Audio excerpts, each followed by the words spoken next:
Happy birthday, Grandpa. Happy birthday, Grandpa. Happy birthday, happy birthday. Thank you, Isabella Rose. Oh. Magandang hapon po. Dito Sir po ako Edu. sa Palacio Ibanez. Dito sa may Binyan. At Thank naganda you po. for the visit. No, thank you for the delicious food, Ma'am Chris. At You're Sir Dwayne. welcome.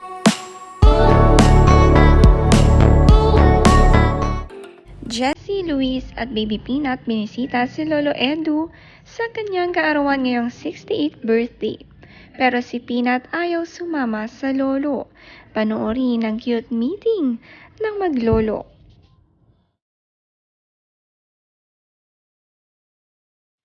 Happy birthday, Grandpa. Happy birthday, Grandpa. Happy birthday, happy birthday. Thank you, Isabella Rose. Oh.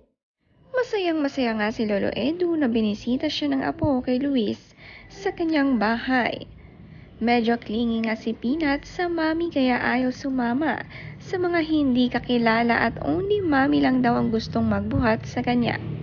Napasaya nga nila ang may birthday kahit hindi siya sumama sa Lolo Edu.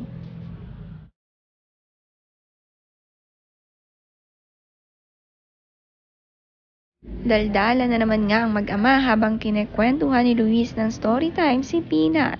Biglang may sinasabi itong si Rosie at nagpapakyut pa.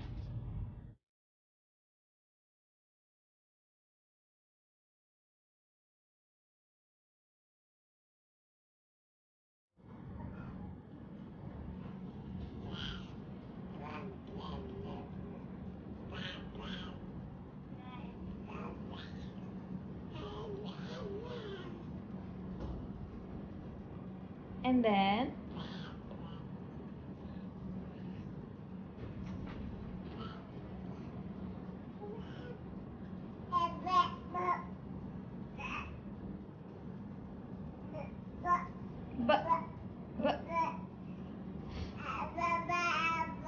yeah.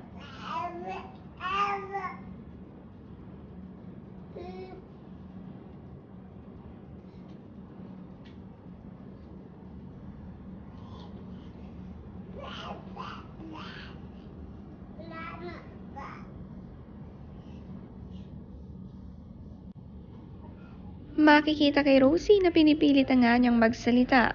Mukhang napakadaldal din tulad ng kanyang Daddy Luis at Lola Vilma. Gustong-gustong magsabi ng mga words pero hindi pa nga kaya. 8 months pero ganito na kadaldal lalo na kapag nagsalita na si Rosie.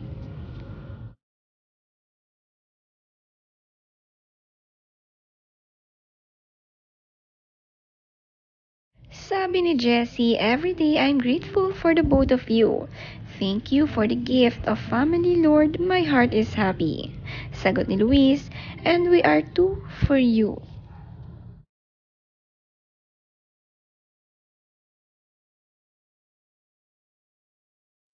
Julia. What's her name? Si, Remula, yung vice gov, pati yung governor. What's her name? Aleta? Athena Tolentino, Yun, I think after you, vice gov. di ba? She was my friend before. Lover life. Ano ka lang? Hello, magandang hapon po. Dito Sir po ako Edu. sa Palacio Ibanez. Dito sa may Binyan. At naganda Thank you po. for the visit. No, thank you for the delicious food, Ma'am Chris. At You're Sir Dwayne. welcome. Maraming salamat. Pero as you can see, dahil sa sarap, hindi pa po ako tapos. Pamilyo na lahat ng mga Ayan kasama po ko. ang ni-request ni Kuya Edu.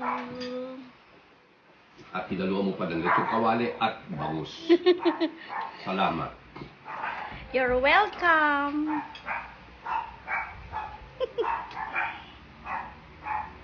Sarap. Ay, Vic, hindi mo yung plum at yung ano?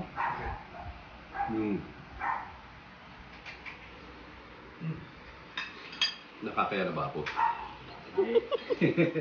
Tuloy-tuloy lang.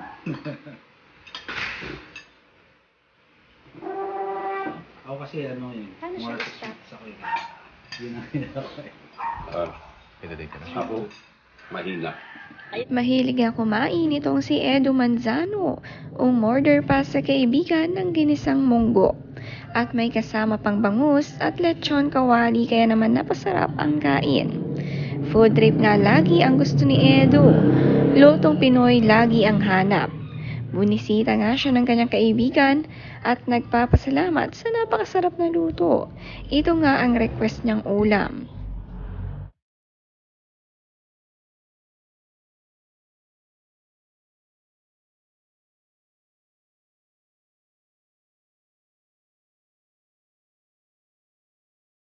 Masaya rin kakwentuhan nga itong si Edu. Masaya kumain kapag may kakwentuhan. Hindi nga makaayaw. Lahat ng kasama ay tapos na kumain pero siya tila uubusin ng mga natira.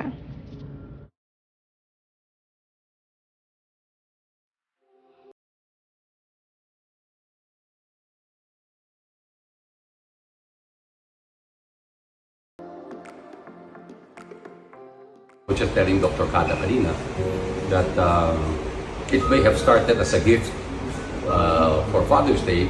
It's now becoming a practice because not only do you give great treatments, but at the same time you have such great products which I think are really working out and are becoming very effective on me. So it doesn't take much mga kaibigan. Konting panahon, konting oras. Siyempre, again, it's also lifestyle and exercise. And then supportado pa kayo ng a great anti-aging center katulad ng Kada Clinic, you're in the best of hands. Hindi lang magandang lifestyle ang inaalagaan ni Edu. Exercise plus good food ang nagpapabata sa kanyang looks. Dagdag pa sa kanyang skincare, palagi din palang nag-aalaga ng kanyang skin.